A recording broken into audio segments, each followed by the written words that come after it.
But first things first, gotta send him.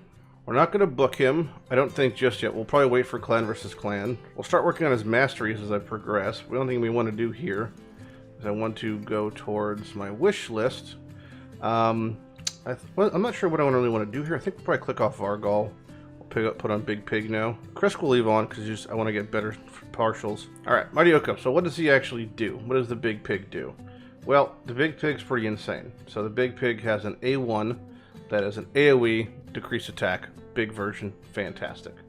A2 is an attacks all enemies 2 times, removes 2 buffs from each enemy, puts on block buffs and decrease accuracy if they have no buffs. Insane. Alright, 4 turn cooldown. Wish it was a 3 turn cooldown, but 4 turn cooldown. A3 revives all dead allies to 40% and puts block damage on them. They also put on increased speed on allies for 2 turns. We'll place the speed even if there's no dead allies. But I don't think they'll do the ability if there's no dead allies. And that's really insane. Passive is the craziest shit ever. Has a 50% chance of stealing a buff from any enemy each time they receive a buff and they're protected. That's like disgusting. So anytime a team is AoE buffed, he's going to at least be ripping one of each. And then they'll be just on him protected. His aura is 20% speed in all battles, which is gross. He'll be probably in all of my teams. Just like Chris, he'll be in all of my teams. Because, well, he's just that good. Him and Snicktrack and Chris will probably be in every one of my teams on all of my dungeons. And it's just that fun. So we're going to work on doing his masteries. But, yeah, this has been the big journey. Big Pig acquired. There's still some tournaments left. I won't be participating in them. And we're back to saving. And as far as potions we have left to save, we have 1, 2, 3, 4, 5, 6, 7, 8, 9. 9 potions as of right now. And, which is honestly, we need about, I don't know, 20 or 30 to be comfy without spending gems for energy for an event. So, we're just back to saving for the next event now. We've got at least a week or 2 weeks until the next one's announced. So we have plenty of time to save up. And it's doing great, I think. But yeah, hope you enjoyed the entire process. That was our first fusion. Normally you would save them for summoning for an event, but I don't give a shit. Alright, so Scabbers with Phantom Touch now is just putting out giga damage. After everyone's gear's been upgraded, we're at almost 50 mil a key. So it's just getting better and better. And I don't think there's any way to get to a 1-key team with these units at these speeds remotely. I would have to do 3 to 2 turns, in which I don't know what the speeds are, or if it's even possible, so we'll have to investigate that in the future. Well, for the first time in the shop, we have something interesting. We have a split soul. So that's the price difference. It's actually more than 3 times. Twice would be 14, 3 times would be 21. 40! It's expensive. I have 34 currently. If you're wondering what I can even get to, I can get to 36. And I should be able to farm out the rest from Iron Twins here. I don't really know how much higher I can go, if at all. It says I've done this level, but I don't know. Maybe I have. But you know, it's going to be a rough one for sure. I can put in Scabrius instead and see how it goes. I'm debating though if I want to try to push. Like, is there merit to pushing? You know, I don't know. Let's just see how one round here goes, and we'll play it by ear. Scabrius does hit pretty hard. So who knows? As long as Big Pig can stay alive. Or not Big Pig. Big Hippo. I don't have Big Pig yet. Soon. I don't think my accuracy is actually high enough to even withstand this. So we're probably going to have to drop a tier. And then just farm out like a lower tier version. Which is honestly fine by me. I should have enough points to purchase maybe something soon. I just have to be able to get that Occult Brawler within a time frame. That's reasonable. This is going to be a failure. Alright, so I had to literally sell like all of my things except for this 4-star one. I got a Bellower. I sold everything else to be able to afford this. I think it's worth it, honestly, just to get the 3-star Occult Brawler. Because Occult Brawler is literally just best in slot. So here it is. Occult Brawler Split Soul 40 is atrocious. I won't be able to afford anything for like the longest time. So that just is what it is. But there's my third star, and that's really important actually because take a look at our Occult Brawler now. Where the fuck am I going? Blessing. The fact that it's 3-star means there's now a 40% chance of inflicting the bonus damage. That's a pretty massive difference right there. A 40% chance is huge. So same as Scabrius now with the Phantom Touched. And yeah, that's just a really big chance to inflict it. And he actually has some pretty decent attack as well here. 3.4k, not too bad. His gear is a little more questionable. He still has the attack body, but you know, it's just his rates are a little different. I do have to get him into a counterattack amulet eventually. I don't think I have one that's really worthwhile of using. Yeah, I don't know. Anyway, that'll be a pretty substantial difference in his damage, so excited to see that. So of the souls that I've gotten, and ones that I will get in the future, and the rate in which I can farm them, which is about a half of 1 mortal per day, which is not very high, meaning about in every week and a half, I'll get 200 of these, which means I'll get 4 of the immortal soul essences. I could purchase once a month on average 1 epic soul that's level 1 because it costs 7. Now split souls we saw as yesterday cost 40 for a 3-star. Now how much would a 5-star split soul cost? Well, we could find out because my Terror Beast was in a 4-star split, and this is a 5-star split. 35 of the large gold ones, of which I have 0, and the capacity to purchase almost 1. So it'll take me like years at this rate to be able to purchase a 5-star split, let alone a 6-star. And that's just for an epic, so I imagine that value should be doubled or tripled for a legendary. So I think what we're going to do is we're going to stick to getting the 1-stars now. And once I have my 1-stars, then we will move on from there. I think that's the best plan of action. You only get perfect souls from these. You can't get split souls. So there's no reason not to put on my wish list of hitters from here, because I could use them to make perfect souls, right? So I still want to have a Krisk on here because I could just pull a 3-star Krisk or something. You know, same thing with the Maneater. I can still pull, I want to pull a secondary Maneater, etc. So we still want to keep those on there, despite maybe not using them in the same capacity. I'll definitely use my 6 keys a day over farming gear, for sure, on whatever stage I could do, which seems to be about 9 or 10 pretty easily. But for now, we're going back to farming out Big Pig Masteries, because he's great to see. And as you saw when we initially geared him, he's in stun set. Now what that means is both of his A1s have a pretty decent chance to stun on multiple targets. And he has an A1 and an A2 that are both AoE. And I love that he just throws piss. That's just my favorite part about him. He just throws piss everywhere. That's great. I think is going to become my favorite unit aside from Krisk. I think this duo tag team is going to make me the most happy of anything. Especially for wave progression. He's just got such an insanely disgusting kit. I just need to get myself a really good healer to go along with him. But thankfully that's where Snick Track comes in, because he has that shielding mechanic plus the leech. So I think that trio, Big Pig, Krisk, and Snick Track, will make all the difference in the world when it comes to progression. And getting my Big Pig in my counterattack jewelry, if possible, with counterattack masteries, is going to make a huge difference as well. Hey, there's currently a pull one get one Lego event, so just, you know, just seems fun. I like to do these anyway, so for the next 2 days if I get any sacred, we're just gonna pull them, because, you know, one in Rome, I guess. Oh, no luck. Another Rain Beast. Poor little Rain Beast. Pretty sure I'm very much done with my Skinwalkers, but... Alright, Clan vs. Clan is up. So, what the fuck? Oh, God. Alright, anyway, so Clan vs. Clan is up. So it's time to book out Big Pig. I think, though, for him specifically... Where is he? I think I just want to book... I guess I'll just book him out. I mean, it doesn't really matter, does it? Just give him the full juice. I use him everywhere. Not being discorded. What the fuck? 2, 4, 5, 12. Okay, so he's actually only 10 books, right?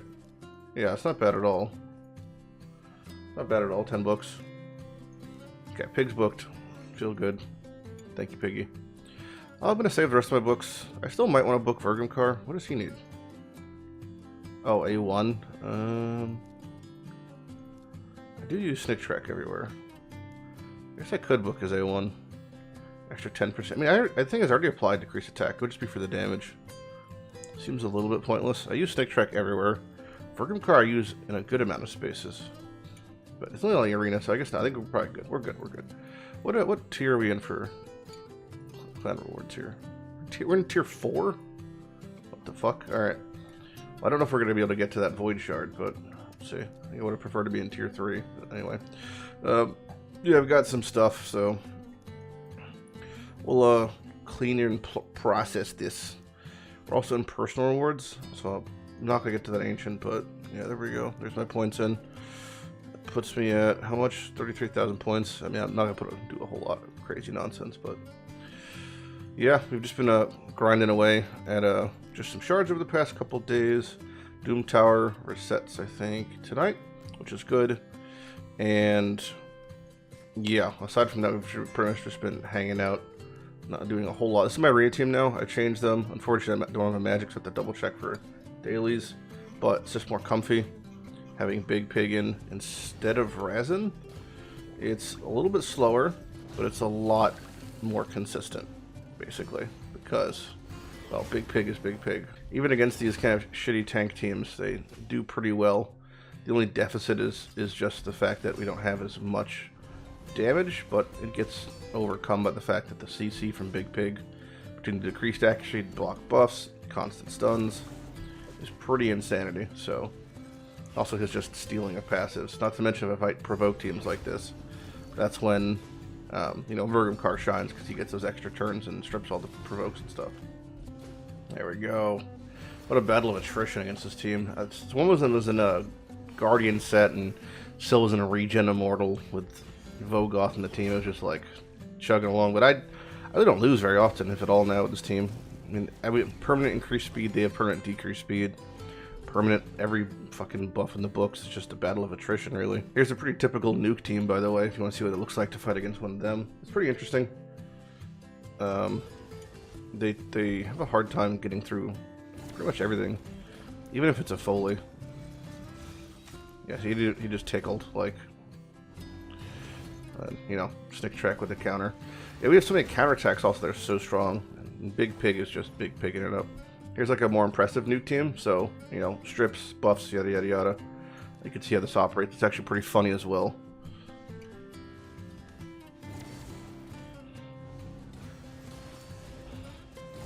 So there we go, we just got nuked down to oblivion, and you'd think that'd be GG. But even then, we'll still probably come back from this. If I don't get one shot, I just win. Like, it truly is consistent. And that was like a big nuke. That was like an 80k Herndig hit. And it doesn't matter. We still just... We attrition through. Here's another pretty traditional double nuke team here. This is a pretty good one to fight. We actually do have problems with Frieza, so Ninja should lock us down pretty decently.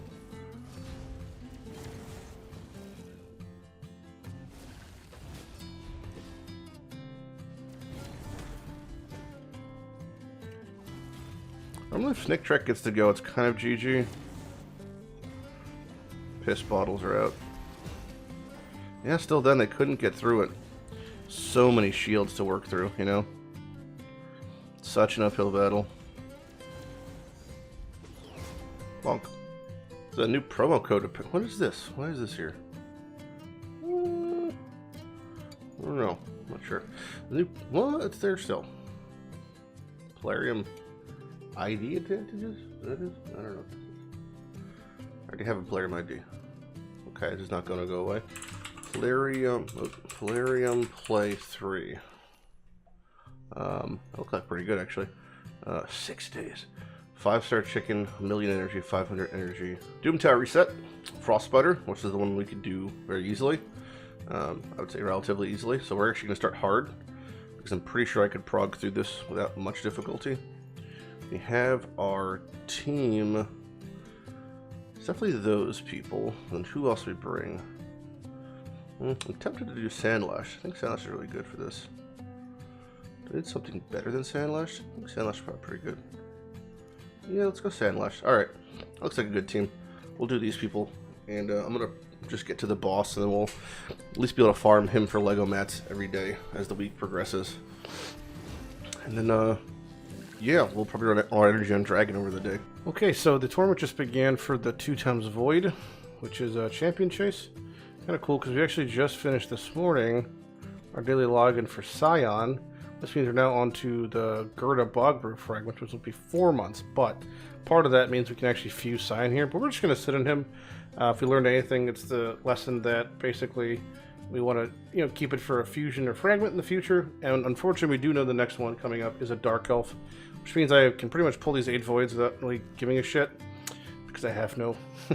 I'm going to save my Sacreds next one. We have basically a month of free time, so I'll save my Ancients and my Sacreds probably for some sort of event, but the Voids we can just pull right now. Throw caution to the wind, if you will. So let's pull these Voids, and we'll see what we get. Hopefully it's some Eurogrim or Skrank action here.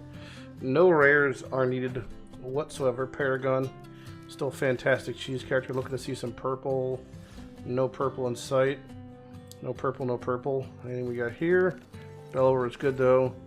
That is also not purple. There's the January 6th man himself, Ox. Number 4 coming up. No purple again. Bulwark. Also another good one. HP Burn Champion Buff Extender Extraordinaire. Number 5. No purple. Again. Arblister number 6. Oh, what do we got here? Nope, nothing. Okay. Vanguard. Number 7. All we have to do is to get one sweet little Eurogrim. Rare, another Ox, and number 8, very exciting times. Our last void of tonight, absolute dog shit. Is this event working? What is happening here? So our raid mercy here is now 8 for this and 82 for voids. We are fresh off of anything, and Ancients being unknown, of course. We don't really get a whole lot here. We get a little bit of energy. We'll save for tomorrow, but yeah, our clan boss yet again. We have every day we kill Ultra, Nightmare, and Brutal, so our shard generation is pretty fucking spicy. No complaints coming, but hopefully tomorrow we get something else. And then over the weekend, I can do floor this one, that one, and that one. So I think I could probably get to that void by Sunday. So that's one more there, but I'll probably get more from Clan Boss, so it is what it is. Soul Market, we're at 10 here. Nothing in sight. And again, we have a Gerda now coming up on our logins. Daily logins is Gerda. Gerda Bogbrew herself. Which we've talked about briefly before, but it's an ogre. Big chonker. Ogre. Gerda. There he is. Sweet titties. Very mediocre, I guess, kind of. In general. She places poisons. You want to build her with no accuracy. So, it's really weird. You want to build her basically with no accuracy because you want her A2 to not place weaken. You'd rather just place 2 poisons as like an AoE 3-turn poison situation. And then she has a cleanse that also places poisons and also removes debuffs. This is pretty good, but like, I don't know, she's pretty mediocre, realistically. And her passive's pretty okay. Whenever they receive a debuff, their turn meter goes down by a minuscule amount, but yeah, I don't think she's like book worthy. Hoping this weekend though to get the big 2 are Skrank and Eurogrim. Skrank being the new ogre that is a very nice void consistent AoE HP burn. Pretty much the key for us to really getting Spider back on track. And then Eurogrim, just the ice golem and dragon solo god that he is. So we'll have to deal with him eventually. Hopefully we get this man. He is so good. Alright, so there's currently a 10 times active that is extremely enticing for our account. It is Dracomorph. Dracomorph is the king of Clan Boss DPS for the Gaellen Pact. He'll be performing really just, crazy amount of damage here. The quad poisons, the decreased defense weakens. He's just the champ. He'll be replacing Fane for us, which will be very nice. Much higher uptime on decreased defense weaken also, because it's placed on a hit, so it won't ever really be missing. And the 4 poisons would be just god tier. So Draco's the play. We're just gonna go all in on Draco. We have enough time to recoup our shards, so he's up for Ancient and Sacred. We'll be pulling all of them, just all of them, totally all of them. So this is what's happening now. Now, unfortunately, Shelby has a meeting right now. In the next room, so I have to be relatively quiet. If we do hit Draco, no freaking out aloud. Now, let me just pull up really quickly here my Mercy. I don't think I'm at, well, we're still unsure, to be honest, about what my Mercy is regarding Ancients. I don't know. Sacreds are not even close, so that's just a 0.6 in the dream. Ancients, I think we'll be able to hit Mercy within 48. So, because of that, also I think from Clan versus Clan, which is active right now, you could probably grab at least one Ancient there. I think Clan Quests reset also, didn't they? Okay, we can get a Void there. That's nice just for our sanity. Probably should check for pulling, you know, shards, etc. Alright, let's do a 10-pack. Let's go. We're going to see Legendary. We're just going to have to, you know, pray it's just... If I do hit Draco, obviously, then it's like we... Oh! Oh my god. Alright, well, we hit a Legendary. It's Errol. However, at least we... Also Visionary. At least we could track our Mercy now. So there's Errol. He's a super old Sacred Order nuker. Really has fallen off. Fallen out of fashion. Negation hurts, but his kit has not evolved over time. He's very famously cool looking, though. I think, as far as like a very classic raid Sacred Order champion. But what this means more than anything is we can now efficiently track our Mercy. Okay, so Legos at 0. Not even going to bother with epics because we're going to be bypassing it. And we're just going to keep pulling because we, well, we need Draco. It's just all in for Draco. So it's now a 0.5 to hit a Legendary. Much less likely. Still looking for Vrask for epics is a big one for us.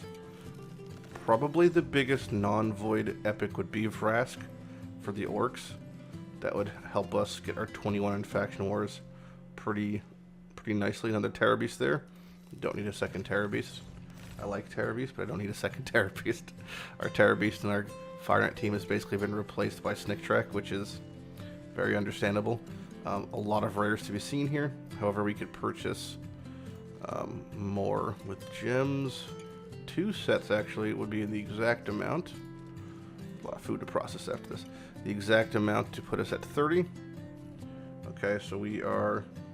I've already stopped tracking Mercy. Son of a bitch. We had 48. So we pulled 40. So we're at 30 Mercy for Ancients. Jesus, this is why I gotta pay attention, you know. I'm already fucking up over here. Okay, here we go. Next 10. Nope, I'm out of room. Never mind. Alright, next 10. This is up to 40 now. If we see gold, man, that'd be crazy. Necro Hunter, no good, no good. Sepulchre Sentinel. Why did I pronounce that so just wrong? Sepulchre Sentinel, no good. Next at 10. Come on, Draco. Where are you, buddy? Now you're hiding somewhere in the brush, like a small little Pokemon. Where's my Draco morph? No, nothing. Rough. Okay, it's 50 Ancients in. At least we saw gold. We knew we were going to see gold, but it's just painful. We could buy another set of spots here, just for our own sanity. This would be upwards of 70 now. And Ultimate Gaelic, we got him. Got him before. Oh, Torture Helm. Okay, so that's actually new. We actually had Torture Helm from the initial Raz infusion, and we were able to fuse a second one, but naively we didn't. And I did want him because there are actually some really interesting things you could do with Torture Helm. So his kit is pretty shit. However, the damage is proportional to attack and defense, which is something you never want to scale. His A2 proportional to his max HP, according to the number of dead allies, which is good because you want to pretty much put him in solo. So you just put in 4 commons and they die, and then you're good to go. But his passive's the real thing. 3-turn cooldown at half HP, revive. So you could speed tune him actually to the point where he could basically solo content in an immortal fashion, because he's coming back at half HP. You have things like the Vampirism Mastery, keeping him kind of somewhat topped off instantly. So he's actually a pretty interesting pull that will probably end up building out to 60 and trying some solo content. I like his design also. He's very, very basic rudimentary kind of grunt soldier, but that's kind of what he is. He's just the undying man. So this is a pretty cool pull. That being said, no Draco. So where do we lie now with our situation? Well, we now have to pull Sacreds, which I didn't really want to do, but you know, it's kind of like when you see Chris gun 10 times. Obviously, that was like, if I were to say, oh, I'm pulling 10 times with Chris, everyone would be like, oh, you're an idiot. But we know that I hit Chris, so it's possible. It's 6% chance to hit a, well, some sort of something here. So we're just going to go for broke on Draco because, well, we have to. So we're pulling Sacreds now. We have 4 Sacreds and a Dream to see gold. And first one is Karam, no good. Okay, that puts us at 2 Mercy. Second shard is, could be, nope, Royal Guard. Okay, no good. Puts us at 3. If we could see gold, that'd be great. Oh my God! All right, that's we did actually hit the 6%, but it's a Black Knight, which is a new legendary, just like Errol was. Very much not Dracomorph. I also love Black Knight's design. He's such a cool champion that was pulled, or has been buffed, I think, semi-recently, but is still kind of mediocre. He's got this ability is great. 2-turn, continuous heal, and increased defense on allies. This is like kind of his real backbone of his kit. HP lost has always been a weird shit mechanic, especially because he's based on attack scaling. He's an HP champion. It's kind of weird there. And his passive is putting unkillable on him if damage exceeds more than 15%. 2-turn cooldown, so it's pretty frequent. The idea is between him being topped off between these two, putting him in like a, you know, a regen set, etc. But he's always just been a middling champion and kind of still is. But we did see a legendary, one more Sacred and a Dream here. That will see gold back to back, and we did see a Marksman. All right, so Mercy's back at 1 for Sacreds, 60 for Ancients. And I believe this is just for today, right? Oh, we get them for tomorrow also. Okay, so we'll get whatever shards we pull from Clan Boss. And then that's about it, you know? So we will get extra Clan Boss keys. We'll be able to do a full sweep today because it's clan versus clan. But yeah, we've got a lot of food to process. That's the positive, I guess. We'll be able to make a couple 6-star or a couple 5-star chickens. We'll probably end up just making our torture helm here 60, I assume, is probably what we'll end up doing. But you know, Errol, Black Knight, into the vault you go. Like I say, they're if anything, you would consider them something. They're potential unbind fodder for the future for our Fushan token trader shenanigans. You know, we could currently get 1,000. We could be at 1,500. But we got to be at 3,000 to reach Fushan, which we will love to do one day, because he will actually be amazing for our clan boss team. Speed in all battles with decreased defense and just a tremendous amount of damage on his A1. The man's actually a beast on all content, so he's up somewhere like Draco up there on our ladder. We'd like to see, but well, we're farming mercy, as the kids say.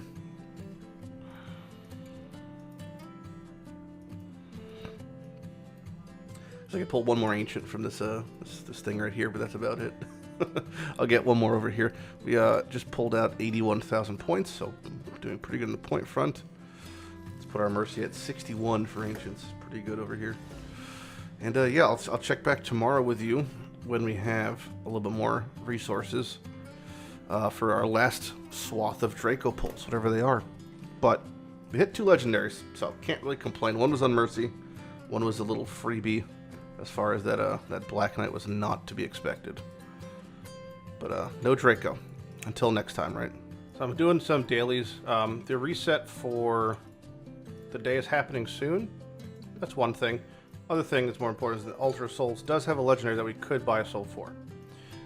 It has a Razin soul. We don't use Razin terribly frequently, but I would use Razin much more frequently if he had Brimstone. That's kind of where I'm at now. He's good enough, right, that I could pretty much pop him anywhere. It's not used for clan boss in the same way, so I can actually build him a little bit differently if I needed to. So yeah, we're gonna buy this. Because I'm actually almost to the point where I could purchase another one anyway. So, not a big deal there. Because of this, Razin, where the fuck do I have to click? Is it Awaken? Awaken. Razin being awakened is super, super nice.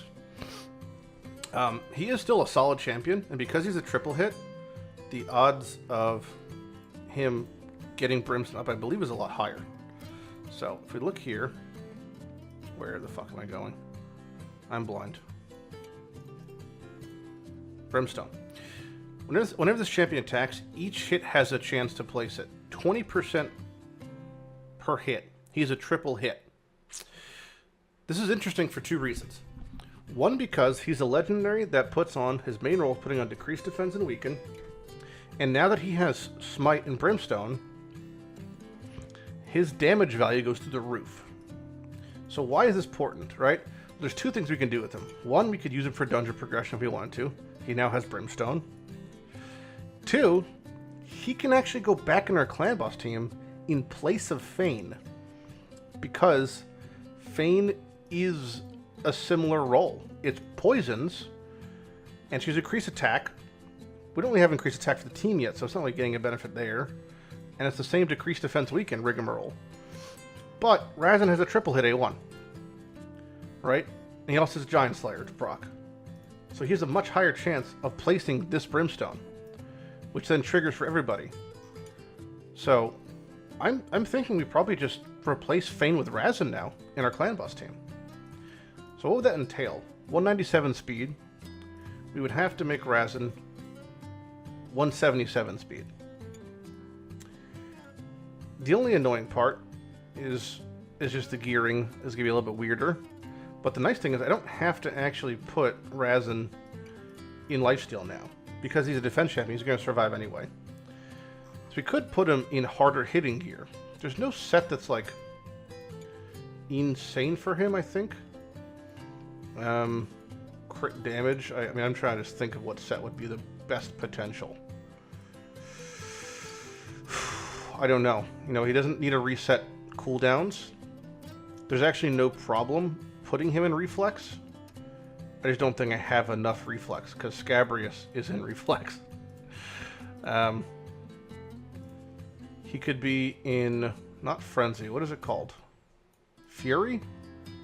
I don't really have any Fury on the account. That could have been a thing.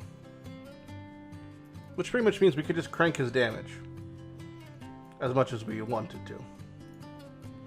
Could put him in Savage, hypothetically. Wouldn't be a terrible, terrible idea. Either way, I think we're going to try to get Razin in our clan boss team before this next reset here and see what it's like having Brimstone set up for clan boss. Which is exciting because, you know, the only downside is I no longer have Team Rat Eater. I won't have Fane plus Scab. I'll have Fane plus Razin. Or Razin plus Scabrius. Also makes it a little bit nicer for my affinities because I have a DPS on Force, on Magic, and on Spirit. So maybe there's that. I could actually put him in counterattack. Ooh. Like Occult Brawlers in Retaliation. Maybe that's the play. Yeah, I think we'll do that. We're going to put my Razin in Retaliation and get him moving exactly 176 speed. Or whatever, to replace our Fane. So it'll be Razin, Occult Brawler, Scabrius. With Occult Brawler and Scabrius having their A2 turned off. Razin's A3 turned off. I think that'll be the team. That feels good. Let's do that. So I'm just finishing glyphing out Razin's gear. And it's looking like he's going to be at the 176 speed, which is right where we want him. I'm just finishing up his defensive glyphs, really. Doesn't really need any life, per se, but I'm just going to give him life. I don't think he's going to die before we set up, but, you know.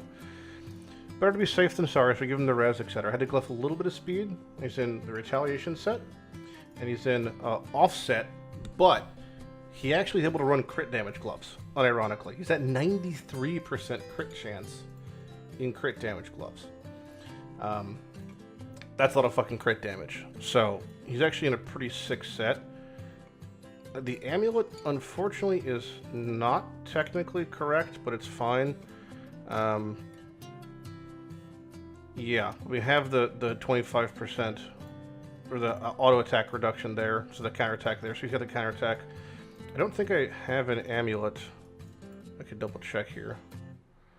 A counterattack that's crit damage, aside from Krisk's. No, that's fine. Everything. This is counterattack. That's counterattack. Full counterattack. Counterattack masteries. Stats looking juicy. 3.7 on the defense. Exactly 176 speed. Close to crit cap. Really close. Great crit damage, and he's got the 220s plus accuracy, so he's doing good. All the gear 16. I feel pretty comfy with this. I just spent like 6 mil silver or something, so negligible amount. But yeah, it's looking good. So we're just gonna quickly finish up wrapping my dailies here in 2 seconds, and then as we finish this up, we're going to do a clan bus run. We can see how hard that brimstone hits when I put the smite debuff on. It's pretty substantial. Another part I thought that was actually interesting, that I don't know if it works the way I think it does, but because we now have our DPS split between 3 different sections, as far as we have one of each type, magic, force, and spirit, I wonder if clan boss will always prioritize attacking them over the man-eaters, simply because the what's it called is different. The affinities are always different now. You know, there's always something. So we want to always don't use that, and then always first choice on sheer. Save. So let's see what this is like. We have 3 phantoms, brimstone. We want to get man-eater. I guess in phantom or maybe cruelty. Not sure which one.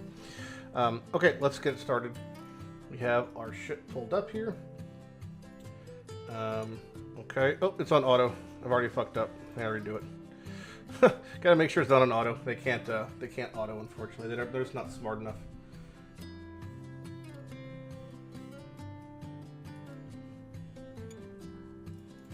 Actually, I don't know if for a fact they're not smart enough. I haven't really messed around with it too fully, but I do believe there might be some way to set a delay to where it does work on auto. I just don't really know what it is, because they're set for rounds, not turns. So, yeah, anyway. A1's for the man-eaters. I just really want to see what happens when Brimstone's active. Boom, boom, boom. Counterattack. So the counterattack from Razin should also be able to place Brimstone. Nope, didn't hit it there. Okay. A2 from Razin. No Brimstone active yet. Scabrius, the big A3. And bonk. And bonk. Okay. Razin A1. Oh, there's Smite. Brimstone active. Okay, so you see the debuff. Unremovable. 2 turns. I don't know if it can be extended, but either way, there it is. Occult Brawler. Boom. You'll see it'll say Smite whenever it actually hits, so we'll know. Man-eater. Scabrius A1. No Smite trigger. Man-eater A1. No Smite trigger. Clan Bus goes. Razin A1. And no Smite trigger. Man-eater, Cult Brawler, Man-eater, Scabrius, boom, boom. Oh, Scab died.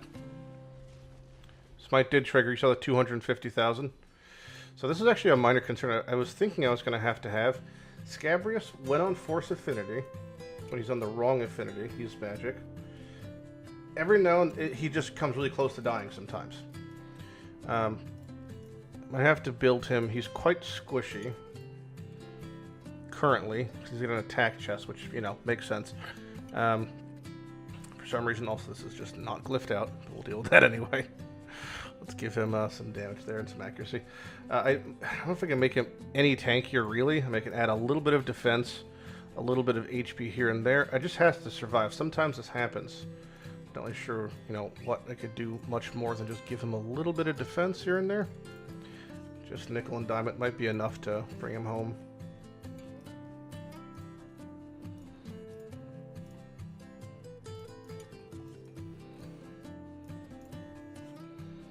Hopefully this is enough of a difference where he just, you know, doesn't die so often. Only happens like once or twice a month so far. It's like that scarce, honestly. But it's enough that I would prefer to not have it happen at all.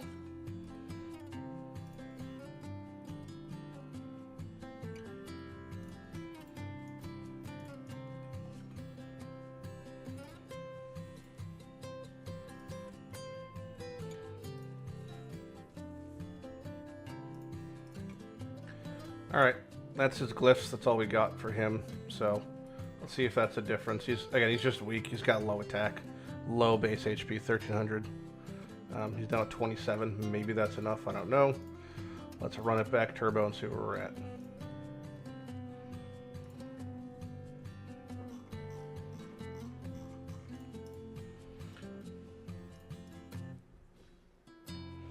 Bonk, bonk. Raz and counterattack. And Brimstone proc. Alright, cool. That's what we want to see. So now when that Brimstone hits, you'll see that big 250 across the screen, which is... That's the big damage we're talking about here.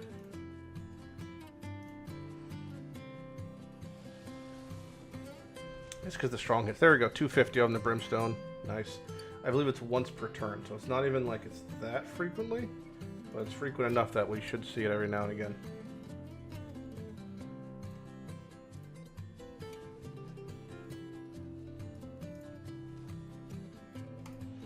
Scab hit, major hit, bonk. Razin, okay.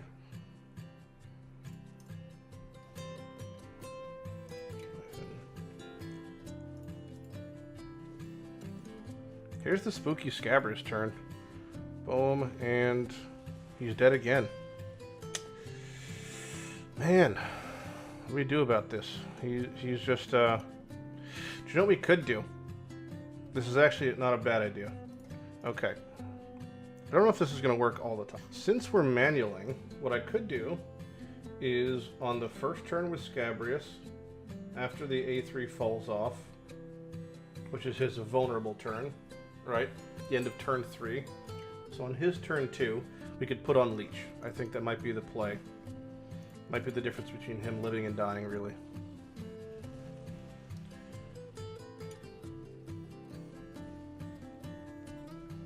Brimstone off the counter. Great to see that. Boom. Cult Brawler. So not here, but next turn, we A2. Maybe that's the play. I don't know. Hard to say. If the attempt is to try to get Leech on. That's the thought process, at least. I'm not sure if it's worth trying, but we'll see if it makes a difference, because he gets hit so hard here. The counterattack, if he doesn't get that, isn't Leech. Maybe that's the difference. He has to take more damage the second turn. I don't know. We're messing with it still. I hear the Brimstone hit, and that's good to see. Boom, a Cult Brawler. This is the safe turn. So Scabrius A2 here had a Leech weak hit. That is what it is. Bonk. Counter. He's healed back up to full now. This should be good. I can't imagine this is not good. You know?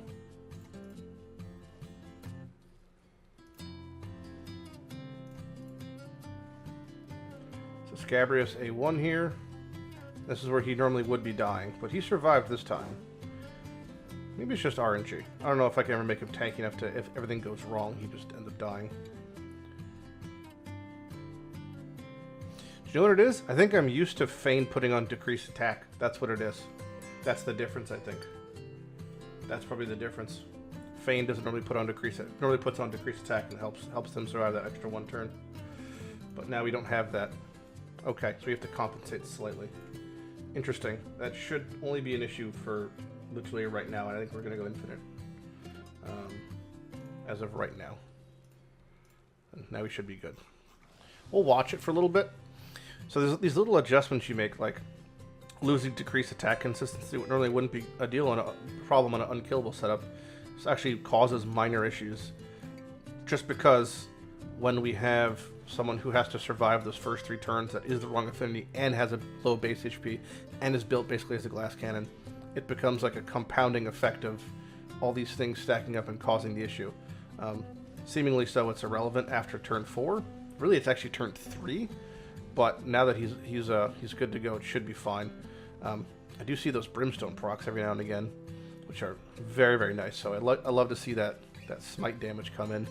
I think the Razin should be beneficial with the brimstone and smite, and because of Fane, we're no longer reaching the poison cap, so it should even be better there.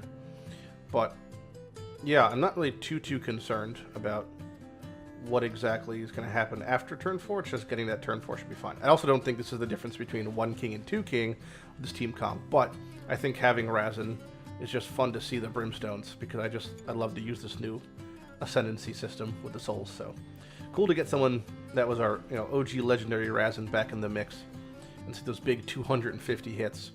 The real thing I'm curious about is, can it even proc multiple times per round? I don't really know. I've only ever seen the 250 proc up once per turn, but it procs up every turn. So each time it's on there, it's doing 500k damage basically. But it's cool to see. I do like how the counterattacks can apply it, which really makes it feel comfy. Kind of keeps that smite up almost every other turn. So it'll be interesting to see what the damage is per turn now. I'm still look like I'm roughly averaging close to a mil a turn, which is the sweet spot. So we'll check back in at the end of this run and maybe the next one. All right, so pretty standard damage for, I guess, Nightmare. A large chunk of damage came from that brimstone, though. Razin, huge brimstone damage there. We're gonna run it back and see what it does this next time around. But Razin is putting up. That just shows how much damage brimstone does. The numbers are kind of nutty. Also curious this time around if we see any difference from Scabrius's survivability behavior. I guess if Razin's removes stuff on his first attempt, it might be more prone to triggering brimstone, but I'm not sure. We're gonna wait and see. Maybe I try to put leech on here versus other times. I guess I'll leech here. Didn't go on. We tried. Brimstone's on though, which is lovely to see. There's the big damage from Brimstone when he attacks us. So I think stripping the attack here is probably pretty important also. I did it that time, but I think the times that I don't strip the attack are probably the main times where Scab is going to be taking the extra bit of damage and has a harder time topping himself off with the Mastery Vampirism. Okay, here comes the Scabrious turn. This is the turn he would die if he was going to die. Right there.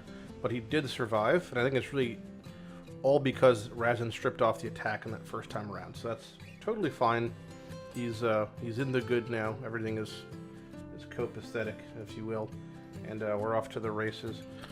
More brimstone to be had, of course. Alright, so reset for the Altar of Souls happened. And in the market, which was kind of, we just did the Razin one.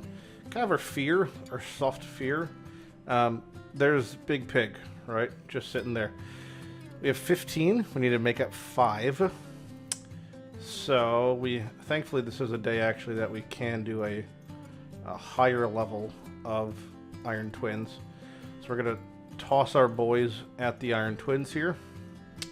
We can really only do 11, which is the 2 to 3 potential hits there. We're gonna toss them in. There's the team, and we're gonna toss them in, and we're gonna just, even if they lose, we're gonna get these wins. The goal pretty much here is we have to be able to buy a Big Pig, the first soul. If that means we have to potentially buy 6 more keys, we're gonna buy 6 more keys. We just have to get it. So hopefully we get it in 6 and we hit that 2 to 3 table at least once, if not twice, and then we'll see where we're at. But we're buying that Big Pig soul if it's the last thing we do. All right, so the good news is I just finished doing tower rotation. It's the easy rotation. We had no problem doing the amount of damage required and setups to get my Void Shard. So I have my remaining keys for the next 2 weeks will be used to push hard if I can. I'm pretty sure I can solve spiders, so we'll probably do that. The bad news is I've spent my gems purchasing 6 more Twin Furies for the Iron Fury things. And the reason I've spent more is because I didn't get the amount I need on the first Altar Pull. Not only did that, I didn't get the amount I needed in the second Altar Pull. And I am now currently sitting on no soul collection, nothing in the Mystic Market to purchase. I could purchase Eternals, didn't help me. And I have this boy, and I still have 16. Which is unfortunate. I have no way of increasing these except for tournaments and soul collection. If I look at my tournaments, I guess there's nothing that really helps me. Classic Arena, Fire Knight's like so far up there, but that's 6 hours to get to 1,800 points. I can't do. Champ training, not even close to the amount I would need. Which means basically Big Pig is going to be rotating out. Unfortunately, we kind of just wasted gems for nothing, but it is what it is. I have these things for Eternal Soul Essences, which I could spend an amount on, but I can't buy them, so it doesn't really help me at all. Alrighty, so our sorry about that. Our boy is leveled. Torture Helm is fully mastered, so per tradition, we're just gonna max him out here. We could upgrade his skills. He's really easy to book. He's only 8 books. So we're just gonna 8 book him real quick. Boop. I don't think we're on clan versus clan even, but I have so many books, it doesn't fucking matter. But there we go. Fully mastered, fully mastered and fully booked Torture Helm. I'll actually probably put him on my altar list here for my wish list. We'll take Fane off, and we'll put on Torture Helm. Just because I'd love to see a little something on him. I've lost him. He's somewhere in here. There he is. Boom. Scabrous will keep. There's still a hope, I think. If I didn't have Scabrous, maybe Vino would be better. A bit torn. Something I would use. I mean, actually, you know what? Occult Brawler would be the pick because we're thinking Clan Boss. I'm just hoping to pull a Man-Eater, and then yeah, this feels fine. And we're going to keep these for the Legos. These are my still top priority. So we'll keep those bad boys on. And, yeah, but now that we're done with him, we're going to set him up for doing, whatever amount of shenaniganery as we can for, like, soloing. Can't really push for that.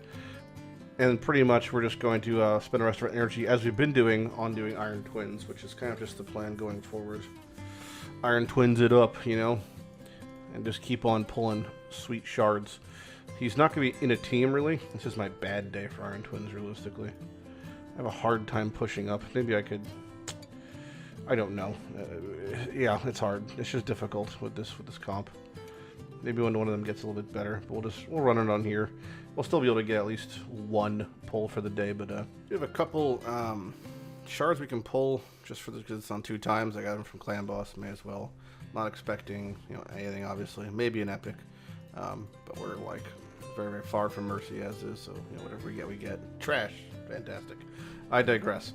So we have a couple hours left really until this is over tonight, and currently nothing is in the shop for us. But we're at the point where we can purchase one thing and pull that. We're on Void today, so I was hoping. Oh man. Well, we should probably keep that on principle. I don't have it Ignatius yet, but it is a 2-star Ignatius soul, and that's in essence going to save us some points. So we'll keep anytime we hit a Gaellen soul that's like not high or whatever, that's like a Lego or epic. We'll probably just keep them because eventually we'll have an Ignatius, so that'll be nice down the road. But yeah, just still saving currently. There's going to be a Halloween. We already have the Halloween fragment in Marinex, right? But this is over in 3 days. The next thing will be announced soon. So we are in kind of prep mode for that. We have a nice pile of energy still and battles. We have to go back. So what is that? 1, 2, like 15 energies, 20 energies. So, whoops, that's Path of Exile. We're stacking up currently and just running whatever we can on whoever we can. It's going good. I'm pretty happy with where we're at. We're going to do some more dragon here in a little bit, and then just, save up our energy. Actually, I lied. We're going to process food. Okay, so I'm sitting here, and I just saw I actually had 270 gems, and it is the last day of the event. So we might as well just, give a little more juice here. But get the last of my shards. Totally zero out my gems, since we're now into saving mode for the next summoning event. We'll just pull 3. A cheeky little 3. Hopefully we hit purple, but not what I need. There's Catacomb Counselor. That's nice. Alright. Hopefully we hit maybe some Gaellen purple will be really nice. Oh, more purple. Nope. Necro Hunter. Alright, well. We'll probably get a little bit of points for something. That's nothing too good, though. Might get some food also. I guess we're thinking positive. I should be. Yeah, there we go. Okay, we got something. What do we get? We get energy. I'll take it. Extra hundo. Can spend that on our sweet, sweet Iron Twins, of which I believe, yeah, this is the good day, so we could do 11 on this one. Nice. All right, see, worth it. All worth it. No, nothing really else to show from the weekend, but so I just ran the Orc Crypt with Torture Helm in. I mean, he succeeded. I didn't expect him to. I booked out Danig, by the way, also recently, just to see if he was able to do some more solo hard stuff. He really can't. But I digress. So yeah, I just tossed him in the Orc Crypt, and I was like, oh, I'll see how Torture Helm feels. And he was able to basically solo everything. My Sandlash now is missing an amulet, which is, you know, may have been problematic. But I had Danig, Sandlash, Torture. I had in Yorg, but he was in accuracy gear, which also explains why he's got his shit pushed in. And Duke was fine, you know, for Duke. Maybe I'll put in like Terra Beast instead of Yorg or something. I don't know, but yeah, either way, interesting decisions. Maybe I'll put in Terra Beast instead of Yorg and see if that makes a difference, but I can't imagine it's very good. I'm really torn between what I should do. So we're currently in the midst of a tag team tournament at the very end of the Marinix fusion. I haven't really tried to participate in a tag team tournament in a while, nor really cared about tag team too much recently, but I noticed that this bracket I'm in seems quite light. If you take a look here, I am only started today, and I'm in first by a meh amount, but it is 6-star legendary relentless, so I might try to push for it. Really gonna do nothing more than just do my resets whenever I get them. And the fact of the matter is I actually have no tag team markers saved over, so I just have whatever 3 amount I have here. Don't think I'm gonna buy any per se from tag team, but I might if it's the difference between me and the legendary, because I don't really have a chance to compete for that 6-star legendary very often. So it's kind of like picking your battles. Like you notice that you're in a bracket that's not really competing too much, or it's putting up a pretty weak fight, and you think you can actually sneak in and get that first, then yeah, it's worth spending a little bit of resources to secure that 6-star legendary relentless, because again, it is very few and far between if you're a free-to-play or just a low spender to win that 6-star legendary relentless gear. There is currently an event going on for a pull one get one Lego. I have 4 ancients and a dream, so I'm just gonna pull them because, you know, kind of one of those one in Rome situations. Wow, we actually had an epic. I'm surprised about that in itself. 0.5% chance. Do not expect to see gold whatsoever. But you know, you never know if you don't try these sort of goofy events. So we just pull when we get them. Back to saving we go after this anyway, until the next event comes. Hopefully we'll get some more gold for that one. We got one of those funny scenarios coming up where I yet again probably have a bunch of food and I have nowhere really to upgrade, so we're just going to be back to sitting on 5-star food and waiting for someone to pull. And I know that we're on a 2 times event that's ending today, but I figured what's more in the spirit of, you know, a legendary than pulling 2 sacreds to round out this time, because we could just get legendaries from sacreds right now. See? It's that easy. That's a Stag Knight. Well, do you know what follows a Stag Knight? Clearly a legendary we need. Here we go. All in, baby. Not so much. I regret everything, yet somehow I regret nothing. I always wanted a knight errant, and now I have one. What a fantastic time in the Gaellen Pact.